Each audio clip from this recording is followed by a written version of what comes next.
परम पूज्य श्री प्रभाकर जी महाराज साहब, इन समस्त स्वर्गस्थ दिव्यस्थ आत्माओं के पांच चरणों में भावपूर्वक वंदन नमस्कार। मेरे आस्था के आयाम गुरुवरियान अवतार आराधिका परम पूज्य श्री प्रतिभा जी महाराज साहब, परम उपकारी वर्धमान एवं तपोनिधि परम पूज्य महाराज साहब के पांच चरणों में कोटिशा वंदन। धर्मानुरागी बंधुओं एवं सुशीलवती माताओं तथा बहनों, एक बार हवाई जहाज से यात्रा हो रही थी। बहुत सारे लोग हवाई जहाज में, एरोप्लेन में बैठे हुए यात्रा कर रहे थे। थोड़े दूर तक वह हवाई जहाज चला। चलते चलते आकाश में इतनी आंधी आई, जो जोर से आंधी चल रही थी। बारिश का मौसम बन गया था और उस समय पर वह एरोप्लेन डगमगाने लगा। इतनी हवा के कारण से वह डगमगाने लगा। सारे लोग ऐसे घबराने लगे।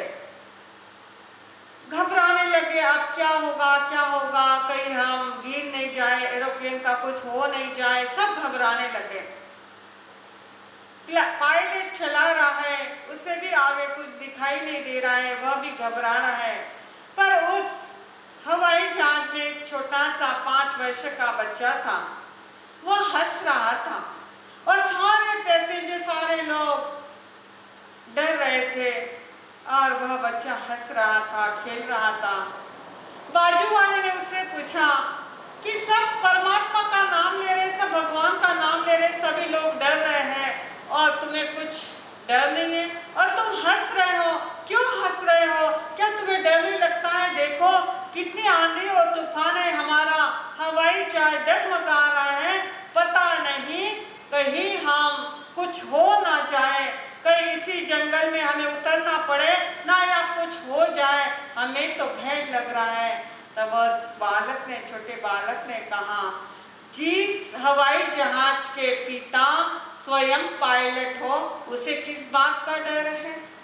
उसे किस बात का डर है? जो पिता होते हैं वह अपने बच्चे को कभी कुछ होने नहीं देते।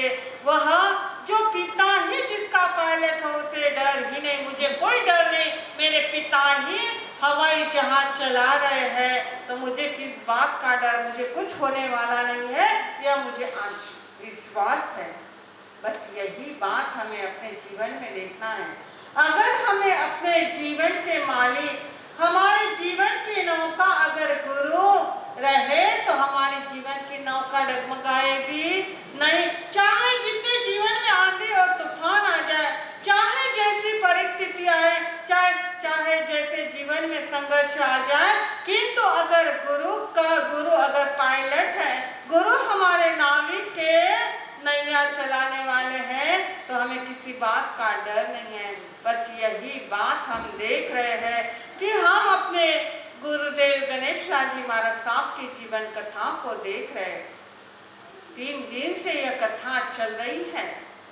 उनके कौन है, रोज सुन रहे हैं, शायद रोज नए आ रहे हैं, तो उनका नाम लेकर के ही हम श्वास लेते हैं, ऐसा उनका जीवन है। जब गुरुदेव गणेश लाल जी महाराज साहब के जीवन की कई प्रसंग है, बोलूंगी तो क्या 1 घंटा, क्या 4 घंटे भी बीत जाएंगे, कितना पूरी जिंदगी बीत जाएगी, तब भी उनके जीवन की बातें हम कह नहीं पा सकते हैं। वहाँ पर क्या हुआ कि उसके बाद में 75 वर्ष की उम्र गुरुदेव गणेश लाल जी महाराज साहब की हुई और बुखार आया। तब सब लोग कहने लगे, गुरुदेव आप विहार मत करो, बुखार आई है, दवाई ले लो। गुरुदेव ने कहा कि बस मेरी दवाई है स्वाध्याय, मुझे कोई दवा नहीं, कुछ नहीं होगा। सब लोग घबरा गए कि अब उम्र हो गई है, यह चले जाएंगे, अब हमारे क्या पता क्या हो जाएगा, इनकी तबीयत ठीक नहीं, उनका स्वास्थ्य ठीक नहीं हुआ तो क्या हो जाएगा। सारे लोग घबरा गए, गुरुदेव चले गए तो क्या होगा, दवाई लो तब गुरुदेव ने मना कर दिया। अपने जिंदगी में कभी एक गोली भी उन्होंने नहीं ली, बस एक ही था, स्वाध्याय करना और परमात्मा का नाम लेना, बस यही दवाई थी। गुरुदेव ने कहा तुम लोग कोई घबराओ मत, मुझे अभी कुछ नहीं होगा। उम्र कितनी हो गई? 75 वर्ष की उम्र हो गई। और उस समय पर कहा अभी मुझे कुछ नहीं होगा, जब समझ लेना जिस दिन मैं बेला करूंगा उस दिन मेरा आखिरी दिन रहेगा।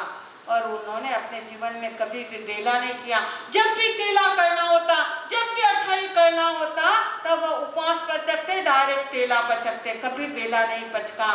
जब बेला होगा तब समझ लेना मेरा अंतिम दिन होगा, मुझे कुछ नहीं होगा, मैं अभी स्वस्थ हो तो कुछ घबराओ मत। ऐसे करते करते, आराधना करते करते, संयम जीवन, चातुर्मास करते करते अपने जीवन में ऐसे आगे बढ़े। और अंतिम चातुर्मास पूज्य गुरुदेव गणेश लाल जी महाराज साहब का नांदेड़ शहर में हुआ। नांदेड़ में हुआ उस समय पर गुरुदेव को बहुत तेज बुखार आया, इतना बुखार आया, सारे लोगों ने, नांदेड़ के लोगों ने कह दिया कि गुरुदेव अब आपका स्वास्थ्य ठीक नहीं है, बहुत कमजोर हो गए हो, आप यहीं पर विराज लो, आप यहीं पर रहो, आप विहार मत करो। तो गुरुदेव गणेश लाल जी ने, महाराज साहब ने कहा मैं यहाँ पर नहीं रहूँगा, मुझे जालना की ओर जाना है, मुझे बुखार है तो वो ठीक हो जाएगा, कुछ नहीं करना है। और वह वहाँ से निकल गए, जालना की ओर गए।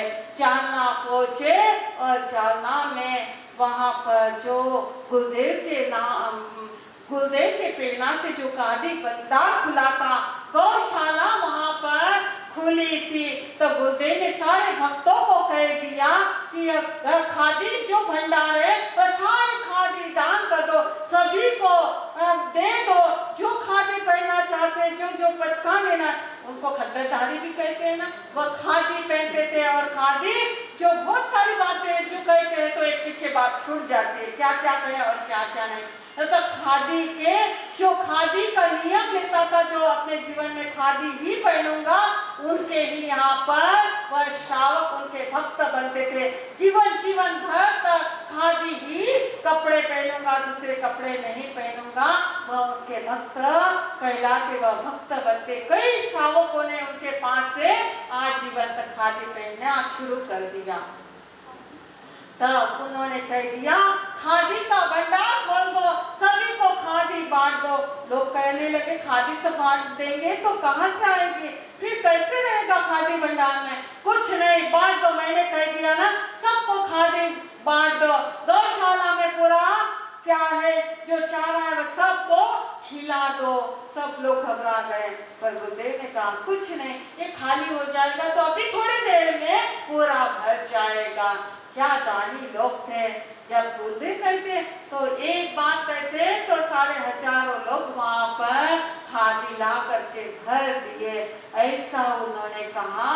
और बेला पचका, गुरुदेव गणेश लाल जी महाराज साहब ने बेला पचका और समझ गए सारे लोग, खबर पहुंच गई महाराष्ट्र में, कहा चेन्नई में, कर्नाटका में, सारे पूरे इसमें वहां पर पहुंच गए, समाचार पहुंच गए, गुरुदेव ने बेला पचक लिया है। और गुरुदेव ने तो पहले ही कह दिया था वह दिन मेरा क्या होगा, अंतिम होगा, बेला पचक लिया। और सारे लोग, सारे भक्त लोग, सारे महाराष्ट्र के जहाँ जहाँ के सारे श्रावक श्राविका थे, सारे लोग वहां पर पहुंच गए। गुरुदेव ने संथारा ले लिया, बेला पचक लिया, 2 दिन का संथारा आया और जालना में ही क्या हो गया, उनका देवलोक हो गया। ऐसे गुरुदेव गणेश लाल जी महाराज साहब का जीवन है, जो हमने, ऐसे तो हम कितने भी दिन कह सकते हैं, पर उनके जीवन की इतनी घटना है, इतनी बातें हम कह नहीं सकते हैं, पर उनका जीवन ऐसा था। कल भी हमें 10 तारीख को गुरुदेव गणेश लाल जी महाराज साहब की जन्म जयंती मनाना है, उनके गुणानुवाद सुनना है, मुझे महाराज साहब के मुखारविंद से भी उनके समाचार, उनके जीवन की घटनाएं सुननी है। उन्होंने अपने जीवन में कितने कितने कितने लोगों का जीवन में कल्याण हुआ, ये बातें भी हमें सुनना है। और हमारे तीनों महासती जी का कल क्या है? शतावधान है। बहुत सुंदर कार्यक्रम है। आप लोग जरूर जरूर, यह कार्यक्रम तो बहुत सारे चातुर्मास में होते हैं, बहुत सारे होते हैं, जप होता है, तप होता है, कार्यक्रम होते हैं, पर यह शतावधान का कार्यक्रम साध्वी जी का कभी शायद नहीं हुआ होगा, और न ही कोई साध्वी जी करते हैं शतावधान। महिमा जी, गरिमा जी और महती जी का शतावधान यहाँ पर है। आप सभी लोग अपने बच्चों को लेकर के यहाँ पर आना, इस कार्यक्रम को कोई भी मिस मत करना, बहुत अच्छा है। उसी के साथ में हमारे गुरुदेव गणेश्वर जी महाराज साहब और मानजी स्वामी जी का कल पुण्यतिथि का प्रोग्राम यहाँ पर मनाएंगे। ये सारी बातों को समझते हुए एक बार हम कहेंगे, हम कथा सुनाते गुरु गणेश भगवान की, हम कथा सुनाते गुरु गणेश भगवान नाथ महान की, हे गौरव गाता सद्गुरुनाथ महान। बोलिए सद्गुरुनाथ की। धर्माने रागे बंधुओं,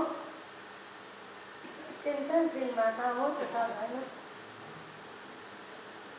निर्वाण के बाद आज भी यहाँ पर थोड़ा बहुत चेंज जरूर हुआ है, पर वही परंपरा आज भी चल रही है।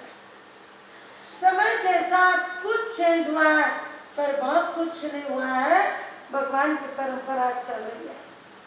यही ऐसा संप्रदाय धर्म है जहाँ पर इतने त्यागी, इतने तपस्वी साधु संतों का जहाँ जमघट है। कहते हैं जिनका ड्रेस एक है और एड्रेस रोज बदलता है। संतों का क्या है? ड्रेस एक है और एड्रेस, अब देखो ना 16 तारीख के बाद लोग पूछते रहते घुमा सब करे। ड्रेस एक और एड्रेस रोज बदलते हैं, और आप लोगों का एड्रेस ये और ड्रेस दिन में कितने बार कहते हैं?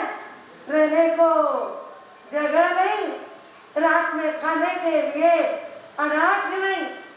संतों के पास रात में खाने के लिए अनाज नहीं, एक गिलास भर पानी भी पूछो तो रात में पीने के लिए पानी नहीं, बैग में खाता नहीं, सर पे छाता नहीं, फिर भी भुखारे करे।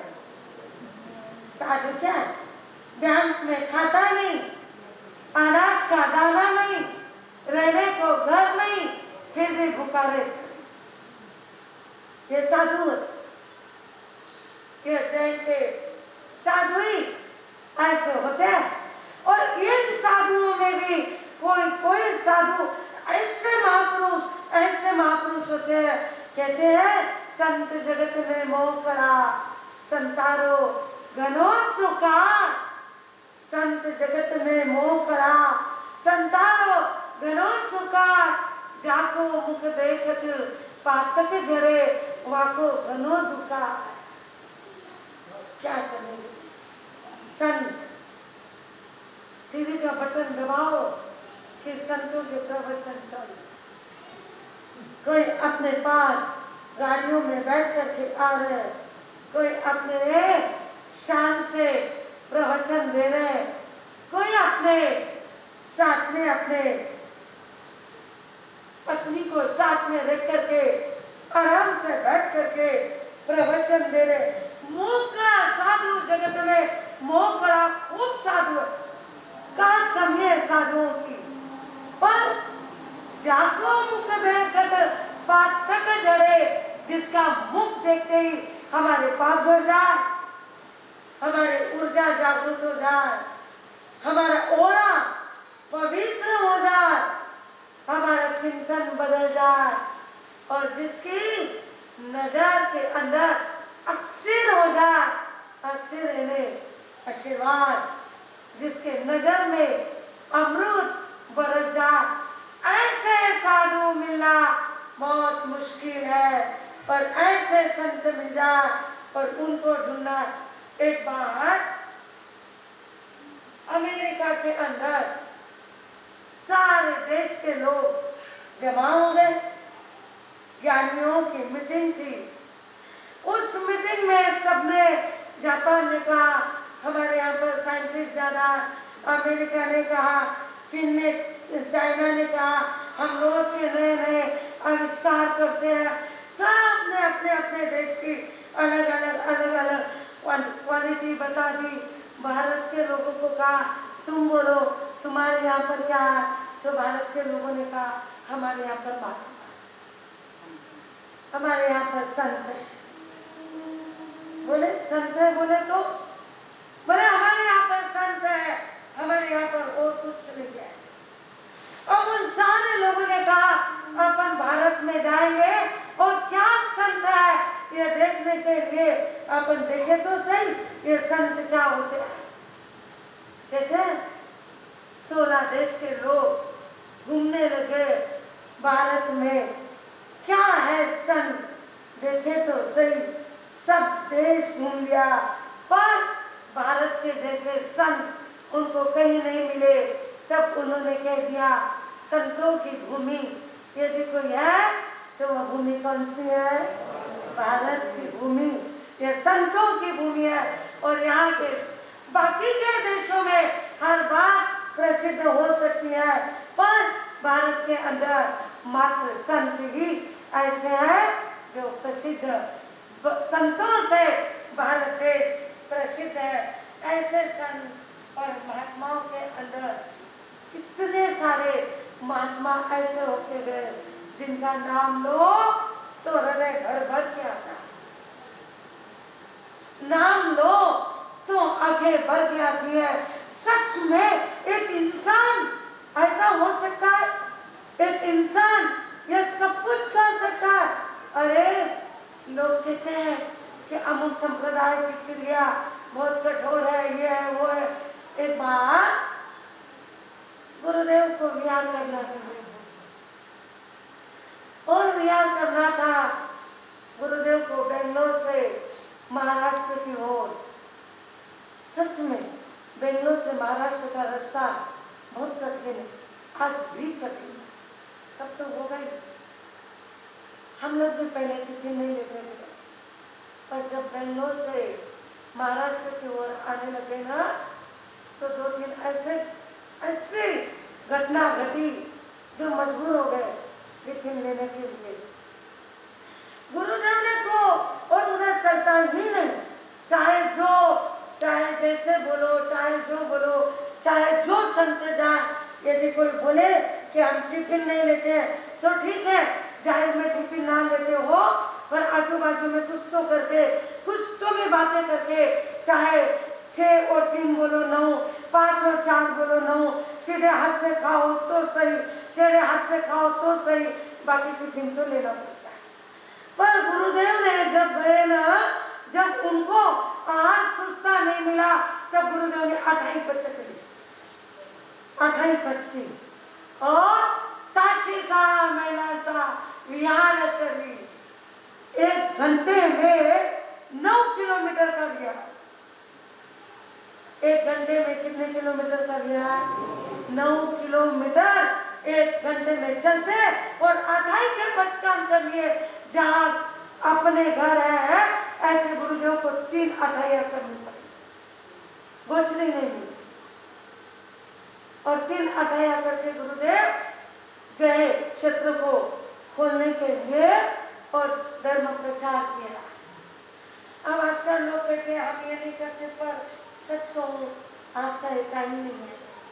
हमको भी लोग कहते हैं महाराज साहब गुरुदेव की चेले आओ ना और थाने लो माइक क्या चाल, थाने टिफिन क्या चाल। सच में ये बहुत बहुत कठिन है। भूखा एक उपवास हम लोगों ने भी 3-4 बार एक उपवास किया था, पर उपवास तो कर लेते, दूसरे दिन 15 किलोमीटर चलना तो 10 बार झाड़ के नीचे बैठ बैठ के चल सकते हैं, नहीं तो नहीं चल सकते। वो तो जिसकी किमया, जिसकी हर की कोई मुनिवर रसना त्यागी, कोई ज्ञान वैरागी। ये तो जिसका महत्व और जिसका वही कर सकता, हर कोई करने के चाहे संयम ले ले, चाहे दीक्षा ले ले, पर हर कोई मांझी स्वामी नहीं बन सकता है। हर कोई सोचे कि मैं संत, मैं अम्बालाल जी बन जाऊं, उनके गादी पे बैठना सहज है, उनके जैसे बनना बहुत कठिन है। वो तो वही बन सकते, वो तो वही कर सकते। हर कोई चाहे कि मैं सुभाष मुनि जी महाराज साहब जैसे मैं भी हैटी चलाऊं, उन्मादी के खेल होते हैं और त्याग और तप का ऊर्जा होती है, वो ऊर्जा चलती है, ऐसे सबकी नहीं चलती है। एकाध व्यक्ति मोबाइल में बात करके लाखों रुपए कमा लेता है और एकाध व्यक्ति महीना भर चलता सर्विस करते रहता, सबके लाख रुपए सीख पढ़ करके होशियार होने वाला व्यक्ति भी तब के 1 महीने में लाख रुपए कमाता। दोनों की मेहनत में तफावत है। ऐसे ही संत एकांत की पुनवानी और एकांत का त्याग और तप मोस्ट होता है, तब तो उनके भूमि पर भी लोग अपना माथा टेकते हैं, नहीं तो कौन माथा टेके। और क्यों जाए भाई, ये दुनिया लोगों को झुकाना सहज बात नहीं है। जो दुनिया को बनाए उनको गुरु बना सकते हैं और उनका माथा टिकाना और उनको अपनी बात सुनाना। हमारे गुरु जी महाराज साहब कहते थे, भाई बनिया का बड़ा तो गरम गरम ही चोखा लगता है। इतना सहज और इतना सरल नहीं है ऐसे के गुरु बन करके इन लोगों को मार्ग बताना, इतना सहज और इतना सरल नहीं है। आज हर अमावस्या को, अभी आपको उदिता जी ने कहा, 10-10 हजार लोगों की लिंक ऐसा मेला लगा रहता है। ये मेला वो नहीं है, कहते हैं शम्मा तो बुझ चुकी पर रोशनी महफिल में है। शम्मा बुझ गई पर रोशनी महफिल में है। यूं ही लोग केड़िया क्यों भागते हैं, फतेहनगर कड़िया क्यों भागते हैं लोग, क्या है वहाँ पर? अब तो गुरुदेव नहीं रहे, फतेहनगर में कौन है? कोई भी नहीं है। कौन है यार? कोई नहीं है, फिर भी दौड़ते हैं। क्यों? अरे कहते हैं जो सबकी मनचाही कर दे वो तो मेघा का बीज नहीं, जो सबकी मनचाही कर दे वो तो मेघा का बीज नहीं।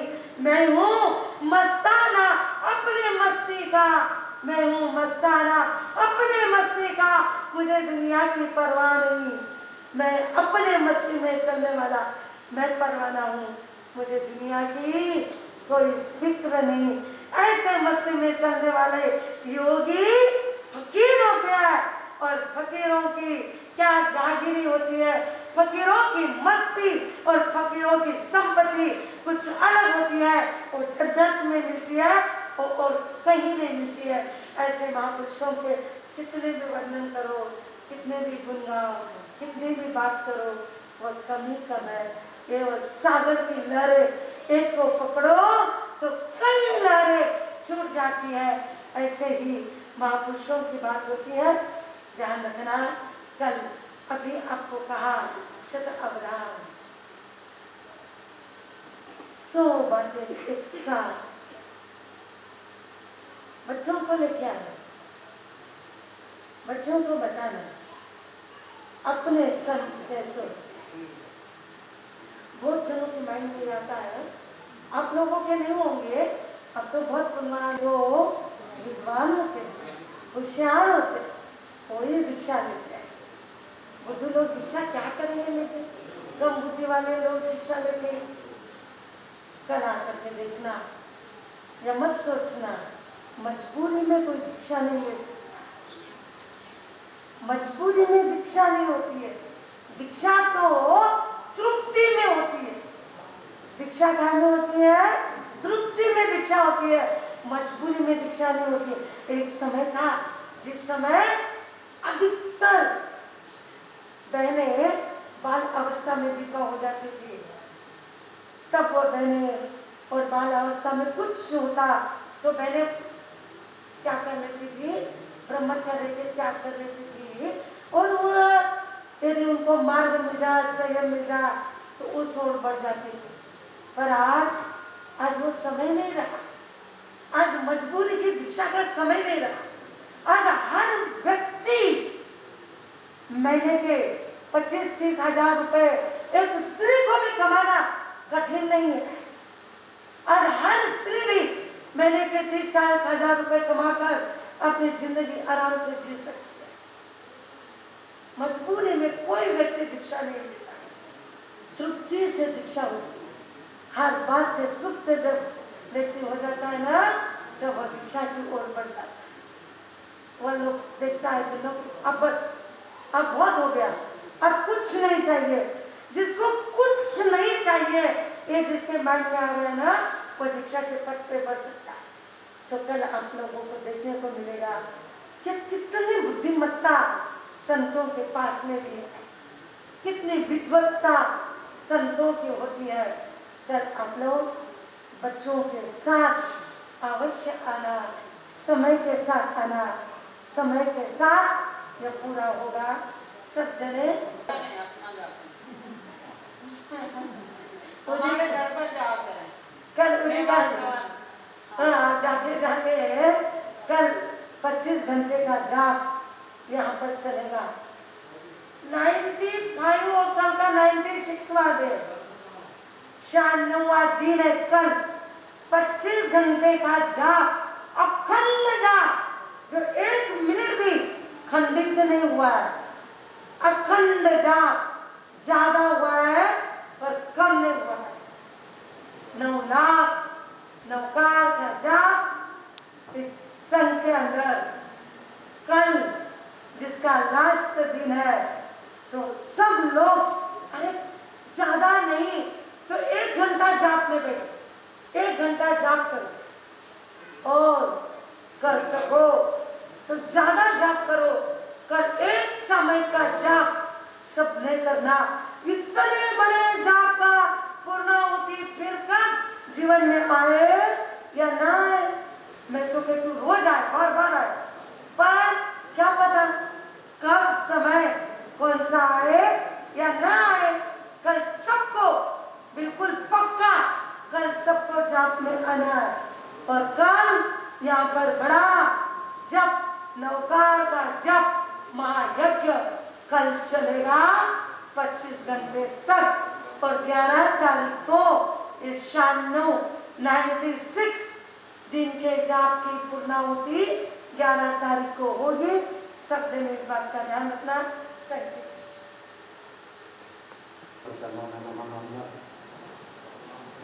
सभी आचार्य भगवंतों के चरणों में नमन नमन। गुरु अमृत सौभाग्य मदन कोमल रमेश मुनि प्रेमदास विद्या के चरणों में नमन नमन।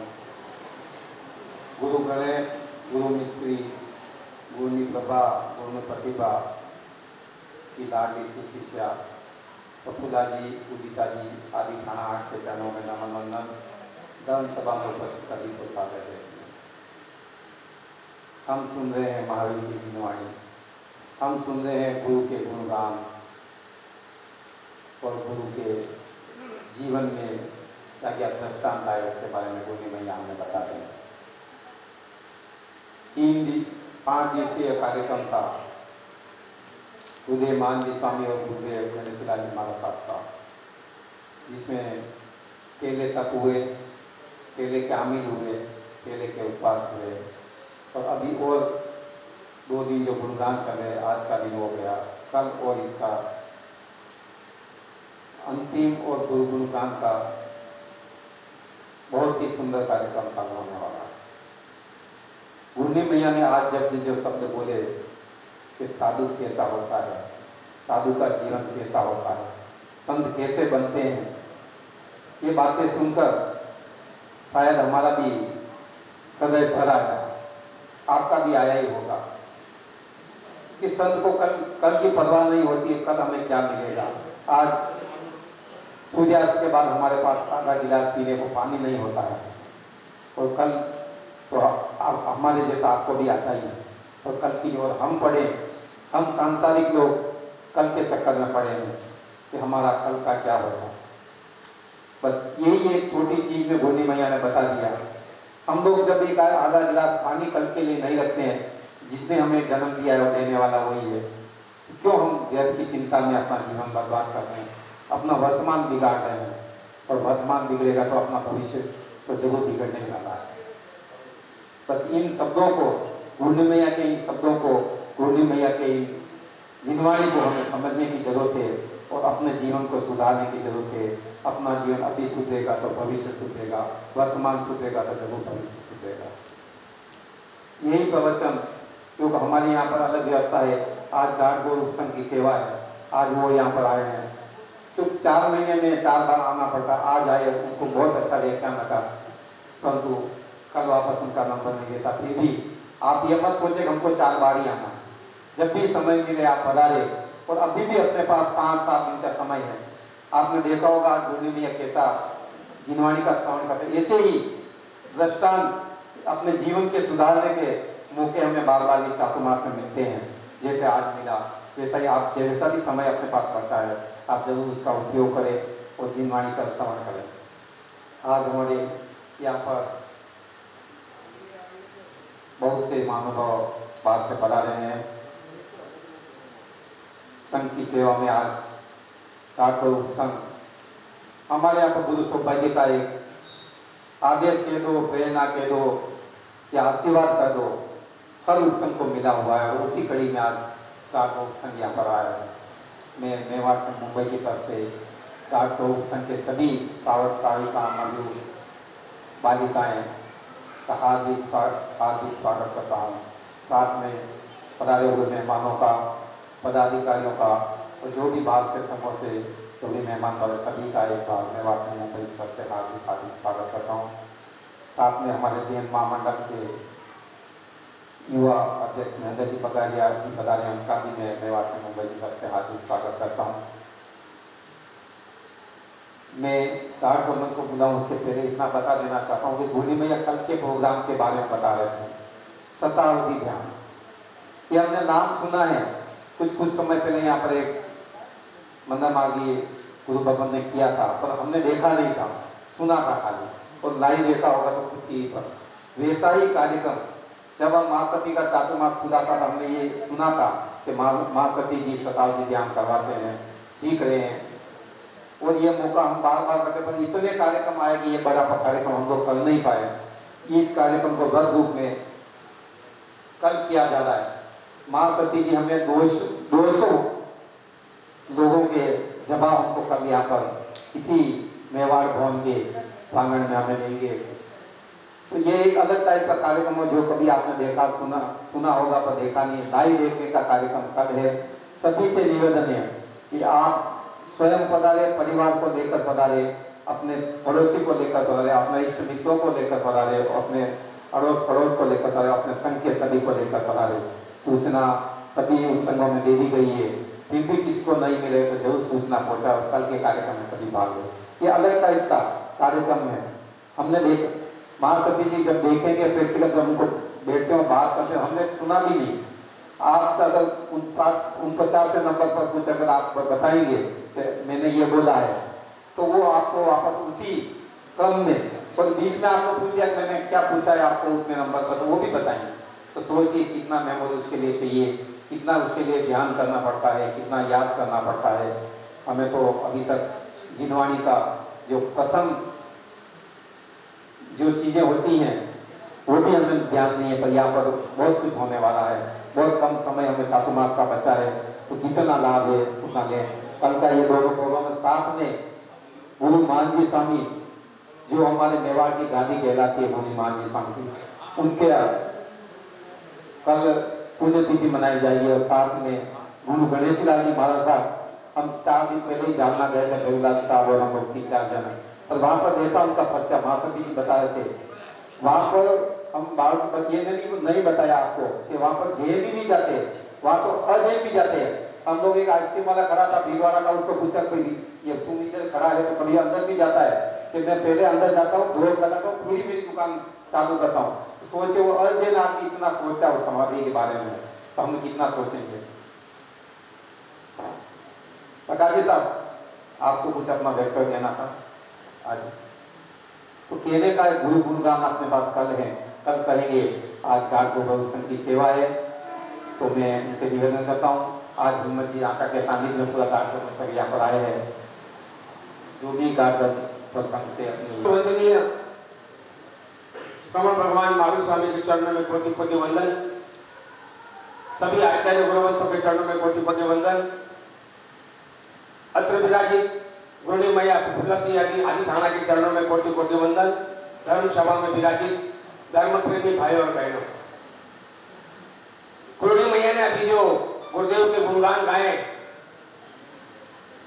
उसी उपलक्ष्य में मैं 2-4 छंद गाना चाहता हूं, उसमें कोई त्रुटि हो तो क्षमा प्रदान करें। काम कोई भी कर नहीं पाया हो, काम कोई भी कर नहीं पाया, घूम लिया संसार में, आखिर मेरा काम हुआ है गुरुवर के दरबार में, मेरे गुरुवर के दरबार में। गुरुवर ओ गुरुवर ओ गुरुवर, गुरुवर तेरा और मेरा जन्मों का है नाता। क्या बोलो ना, दादा मेरे दादा, मेरे दादा दादा, तेरा और मेरा जन्मों का है नाता। जब जब मैंने नाम लिया गुरुवर ने हर एक काम किया, जब जब नैया डोली मेरी उसने आकर थाम लिया। जब जब मैंने नाम लिया गुरुवर ने हर एक काम किया, जब जब नैया डोली मेरी उसने आकर थाम लिया। 12 महीने मनती दिवाली हो, 12 महीने मनती दिवाली अब मेरे परिवार में, आखिर मेरा काम हुआ है गुरुवर के दरबार में, मेरे गुरुवर के दरबार में। गुरुवर ओ गुरुवर ओ गुरुवर, गुरुवर तेरा और मेरा जन्मों का है नाता। इनके चरणों में तू झुक जा, काम तेरा हो जाएगा, इनकी कृपा हो जाए तो बैठा मौज मनाएगा। इनके चरणों में तू झुक जा, काम तेरा हो जाएगा, इनकी कृपा हो जाए तो बैठा मौज मनाएगा। फिर काहे को घूम रहा है हो, फिर काहे को घूम रहा है हर कोई दरबार में, आखिर मेरा काम हुआ है गुरुवर के दरबार में, मेरे गुरुवर के दरबार में। जय जिनेन्द्र, जय मावी।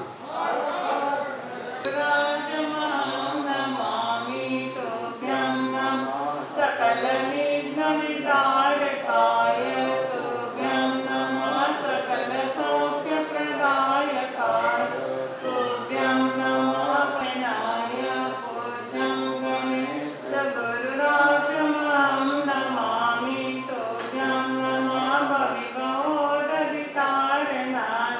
तुभ्यं नमि तुभ्यं नमः। सतत खड्गधारकाय तुभ्यं नमः।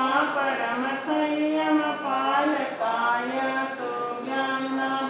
सरल मार्ग प्रदर्शकाय पूज्यं गणेश गुरुराजमहं नमामि तुभ्यं नमः। करुण स्तोत्र समुद्रकाय तुभ्यं नमः। शतसहस्र गुणाधिकाय।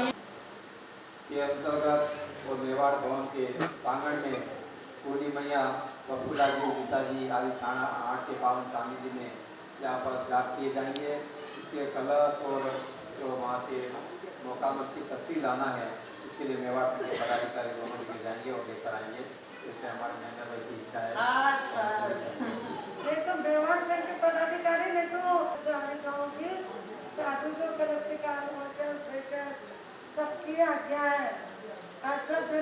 सदाय मंगलम आर्यता मंगलम सीता मंगलम साहु मंगलम केवली कनतो चतारे लोगत्मा गता लोगत्मा सिद्धा लोगत्मा साहु लोगत्मा देवरी पन्नतु लोगत्मा चतारे शरणं पवजामि अनंता शरणं पवजामि सिद्धा शरणं पवजामि तो शरणं पवजामि देवरी पन्नतु शरणं पवजामि अनंतो का शरण सिद्धो का शरण साधु का शरण देवरी परोपी दयालु का शरण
कोई अहिंसा के अभय की चरित्र चूड़ामणि दूजे पूजे जीवराज जी महाराज साहब की सभी आचार्य भगवंतों की मेवा समण संघी महामंत्री पूज्य पूज्य श्री सौभाग्य जी महाराज साहब की पूज्य प्रवर्तक भोले बाबा मदन जी महाराज साहब की मेवाड़ बाल श्री परम पूज्य मान कुंवर जी महाराज साहब की शादी शांति मूर्ति परम पूज्य धीरज कुंवर जी महाराज साहब की महाराष्ट्र मंत्री ज्ञान गंगोत्री परम पूज्य प्रभा कुंवर जी महाराज साहब की महाराष्ट्र मंत्री नौका